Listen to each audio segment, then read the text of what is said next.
뭐 박혜자 후보께서 주도 토론하시면서 또 네, 부족한 답변 하시면 되겠습니다. 그 질문을 주셨는데 답할 시간을 주시지를 않네요. 네, 제가 이제 주도 토론 시간이니까 제가 질문을 드리겠습니다.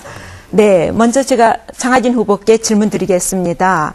예, 최근에 이제 우리 서구에서 가장 만성적인 교통 적체가 심화되고 있는 지역이 바로 이제 종합터미널이 있는 유스케어 지역이죠. 그런데 이 서부 갑 지역의 최대 중심지인 이 유스케어의 기능 일부를 송정 이제 복합 환승센터로 이전할 계획이 있다라는 것을 광주시가 밝힌 바 있습니다. 이렇게 이제 광주시의 입장처럼 유스케어 일부 기능을 송정 환승센터로 이전할 경우에 정말 우리 서구에는 어떤 변화가 발생하게 되는지 또 이에 대한 대비책은 우리가 어떤 걸 구상할 수 있을까요? 근데 이제 유스케어에 이제 저도 여러 번 명함을 돌리러 가봤는데요. 네. 이제 광주의 젊은이들 또는 광주 주민들이 굉장히 활발히 그 지역을 이제 활용을 하고 있었습니다. 근데 어떤 시설 공간이 이전을 한다고 하면은 거기에 대한 충분한 그에 상응하는 어떤 대책이 있어야 됩니다.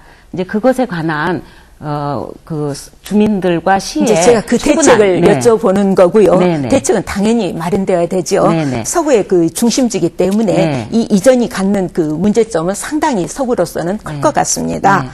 네, 그다음에 이제 제가 송갑석 후보께 질문을 드리겠습니다.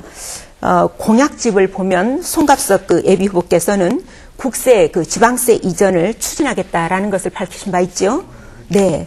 그런데 이제 제가 궁금한 것은 우리가 이제 흔히 국세 지방세 이전을 하면 지방 재정이 풍부해질 것이다라고 얘기를 합니다. 그런데 과연 국세의 어느 세목을 지방세로 이전할 수 있을 것인지 구체적인 좀 세목을 말씀해 주시면 고맙겠고요. 또 그렇게 되면 우리 지역에 과연 얼마만큼 세수의 증대가 초래될 수 있을 것인지 궁금합니다. 네, 지방재정 개혁 추진을 위한 국회 지방재정개혁추진위원회를 구성하겠다라고 공약을 했습니다. 알다시피 종부세 논쟁을 거치면서 종부세 자체도 문제였지만 종부세가 감소됨으로 해서 지방재정이 크게 이제 제가 질문 드린 것은 송갑석 후보께 질문 드린 것은 현재 지금 국세로 되어 있는 세목 중에서 어떤 세목을 과연 지방세로 우리가 이전할 수 있느냐, 또 그것이 우리 지역에 어떠한 도움이 되느냐라는 질문입니다. 그러니까 거기에 대한 답변에 지금 출발을 하고 있습니다. 종부세가 대폭 감소됨으로 해서 지방재정이 대폭 악화됐습니다. 마찬가지로 이러한 특수한 세목들도 있을 수 있고요. 바로 그러한 것들을 논의하고 지방재정을 종부세를 그러면 이전하자는 말씀이신가요? 그는 종부세와 같은 특별한 재정 같은 경우가 특별한 재정이요? 특별한 재정이 지방세에 보탬이 됐지 않습니까? 지방으로 이전이 돼서 그래서 그러한 국세 것들을 중에서 항목을 말씀해 달라는 이제 말씀을 드렸고요. 국세 항목을 어떤 항목을 어떻게 이전할 것인지를 광주만이 아니라 전체 지방 상황을 보면서 그런 것들을 논의하는 세목을 혹시 염두에 두고 계신 게 있느냐라는 질문을 아직은 염두에 둔 것이 없습니다. 이러한 개혁 추진위원회를 통해서 지방재정을 앞으로 생각해 보신다는 말씀이시죠? 네, 알겠습니다. 그다음에 이제 제가 시간이 짧기 때문에 또 우리 송계선 예비 후보께 질문을 드리겠습니다. 송계선 예비 후보께서는 2010년 6월 지방선거 당시에 사실 어떻게 보면 민주당을 탈당하셨죠? 예, 탈당했습니다. 그래서 무소속으로 시의원 출마를 하셨던 것으로 제가 기억합니다만은 꼭 그렇게 탈당을 해서 무소속으로 출마를 해야 되는 어떤 그런 배경이 있었는지 궁금합니다. 참 제 개인적으로는 굉장히 가슴이 아팠습니다. 10년 가까이 민주당에 몸담고 있으면서 누가 탈당하고 싶겠습니까?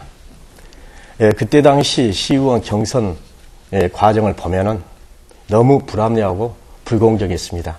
그래서 저는 시의원을 4년 동안 했기 때문에 차라리 제가 경선에서 들어가서 죽는 이보다 시민들한테 정정당당하게 평가를 받고자 제가 무소속으로 출마하게 된 배경이 그렇습니다.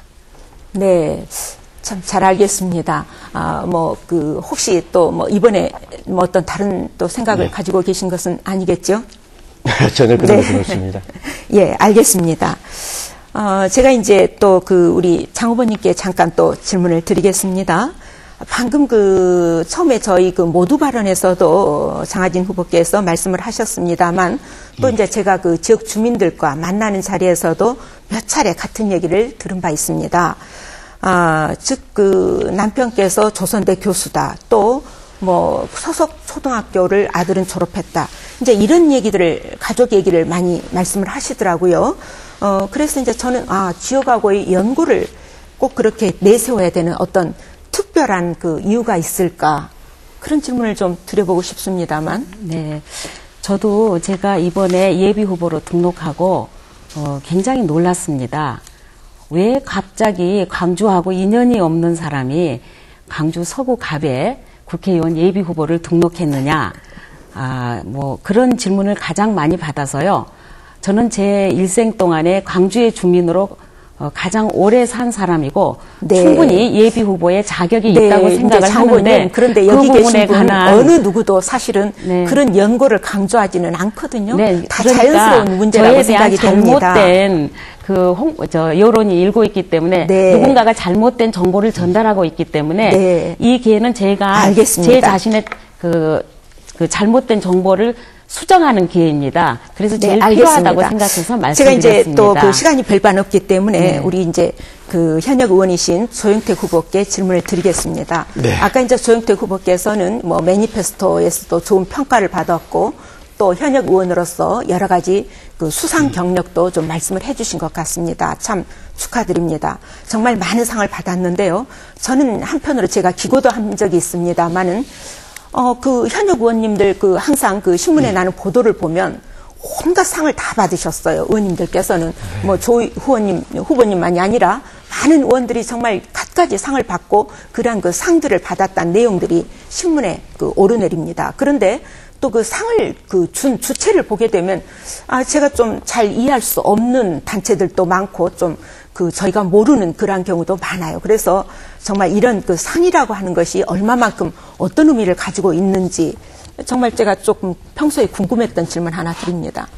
네, 그러실 겁니다. 각종 그런 상이 많거든요. 그런데 이제 제가 5군데에서 이제 상 받았던 것 가운데는 첫째는 우리나라 시민단체 150개로 만들어진 시민 모니터단이라는 게 있습니다.